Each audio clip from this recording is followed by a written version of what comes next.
So here we have Miss Joanne. She is an awesome lady that I've been sitting here talking to. I don't know for however long we've been sitting here talking. Yeah, but she's a lover of Jesus, and she just loves the Lord. And I just wanted her to just talk to you guys a little bit about forgiveness, because she was telling me a story earlier about her brother, and I just found it amazing that she really does have a heart after God, and he's helped her walk through a lot of stuff. So she said at age 55 is when she became homeless and all that stuff, but she still hasn't let go of the Lord. So you want to just tell me a little bit about your brother and how difficult it's been to just kind of forgive him, just because he's kind of the sole reason why you've been out here? You just tell us a little bit about that. Well, what I want to say is, in our human nature, I have learned that, and in my human nature anyway, it's just impossible to forgive without God's help. I don't believe it's something we could do naturally, but I had my brother really take a whole inheritance away from me. And because he was my brother, it hurt more than if a stranger did it to me. And I thought I'd never in my life forgive him for that. And I had such bitterness, anger. I just wanted him to suffer the wrath of God. And I went and I kept trying to forgive him myself. But like I said, I couldn't do it. I just didn't have the nature to do it. Until one day, I cried out to Jesus. I said, Jesus, I can't do it. I can't forgive him. I'm trying. And I said, it's just not in me to forgive him. And I'm crying every day. I need you to take this away from me. I need you to help me to forgive. And amazingly, it was from that point, not gradually, right from that point, he lifted the sorrow off of me. I didn't cry anymore. I forgave him. And it was amazing. It was something I would have never been able to do myself. So we need to pray to God. We need to pray and have Jesus abide in us to forgive for us. We need to call on Jesus, because it's the only way. And another thing is, not long after that, I had found out that he lost everything. After he took everything from me, he lost everything. And before I had this forgiveness that Jesus helped me with, I would have been saying good for him. I would have wished that on him. But I found that when I heard it, I was so sad for him. And I just was so sad. And to this day, I really don't want him to suffer anything, even though what he did to me.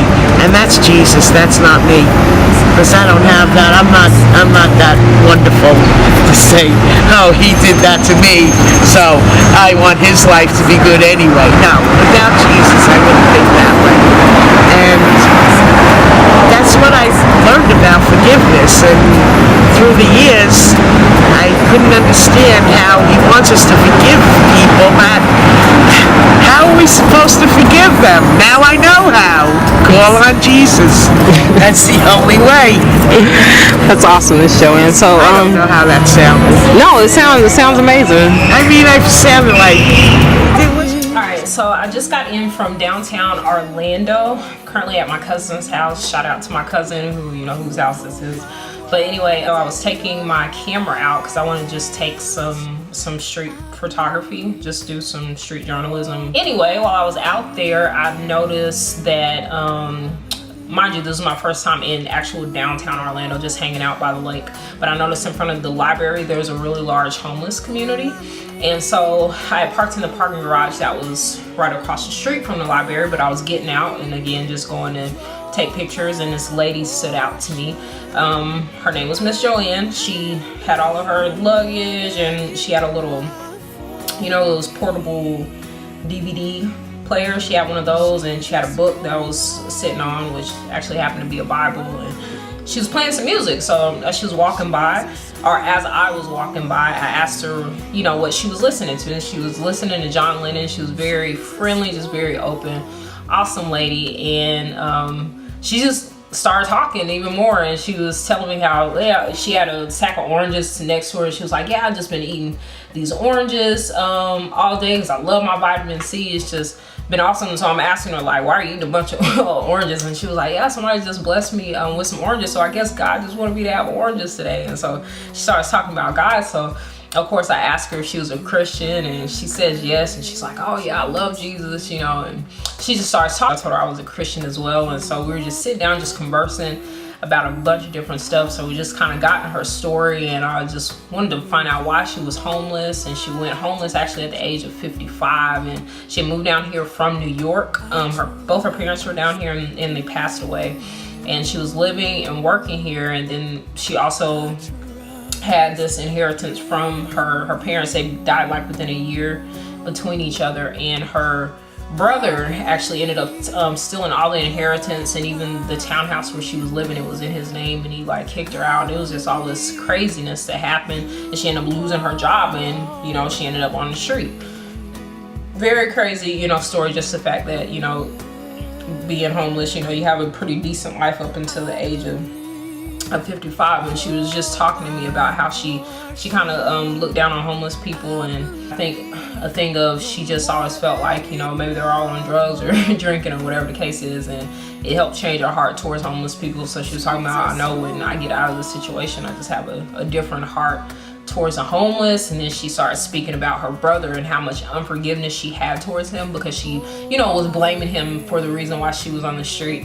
So eventually she just started praying and asking the Lord to change her heart towards her brother, and he did. He started changing her heart towards him. And then she heard from some family members that shortly after he took everything, that her brother had lost everything, and they were trying to say to her, you know, he got what he deserved and all this stuff. But she realized how much her heart had changed, because she didn't want that happening to her brother, no matter what he had done to her. And so I just thought that was an awesome testament, an awesome story of how much forgiveness comes from God. And so as she's just talking, I'm like, man, let's get this thing on camera. And she was so open to just talking about forgiveness, and just telling me a lot of stuff. And so I just wanted just to say that, and just how, you know, you never know what it does for somebody to say, just to take the time and just say hello, just let them vent, let them talk it out, because people pass, homeless people, day in and day out. And it's just for homeless people, it's just people in general. Sometimes people get passed day in and day out, and it's a big deal for you to stop and say something to them. So anywho, I just ask that you guys continue to pray for Miss Joanne. I don't think that she'll be there long. She's an awesome lady. So I hope that you guys are having a great day. It's Friday, March 28th, 2014. So I'm gonna get out of here because I need to shower, do all that stuff, because I smell like outdoors. But you guys have a blessed day. Take care. Bye.